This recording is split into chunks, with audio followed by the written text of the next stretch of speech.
আসসালামু আলাইকুম। আজকে আমরা দেখতে চলেছি একটি সুন্দর ও আধুনিক তিনতলা আবাসিক ভবনের কাজ।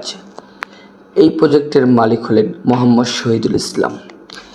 তিনি একজন সাবেক প্রধান শিক্ষক, প্রাইমারি স্কুল।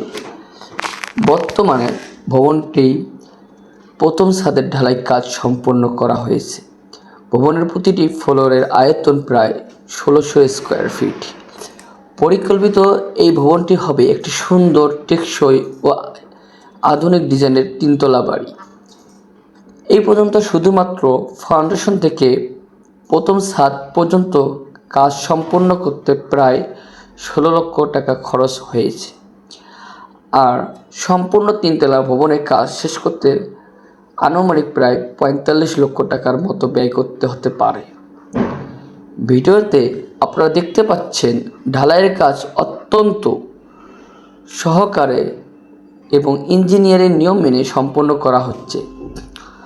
উন্নত মানের রড, সিমেন্ট ও কংক্রিটের ব্যবহার করা হয়েছে যাতে ভবনটি দীর্ঘদিন নিরাপদ ও মজবুত থাকে। একটি বাড়ি শুধু ইট বালুর নির্মাণ নয়, এটি একজন মানুষের জীবনের স্বপ্ন, পরিশ্রম এবং ভবিষ্যতের নিরাপত্তা। সেই স্বপ্নকেই বাস্তবে রূপ দিতে ধাপে ধাপে এগিয়ে যাচ্ছে এই তিনতলা প্রজেক্ট।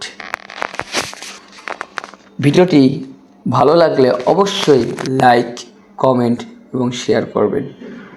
আর নতুন নতুন বিল্ডিং ডিজাইন, নির্মাণ কাজ ও ইঞ্জিনিয়ারিং সম্পর্কিত ভিডিওটি দেখতে আমাদের চ্যানেলটি সাবস্ক্রাইব করুন।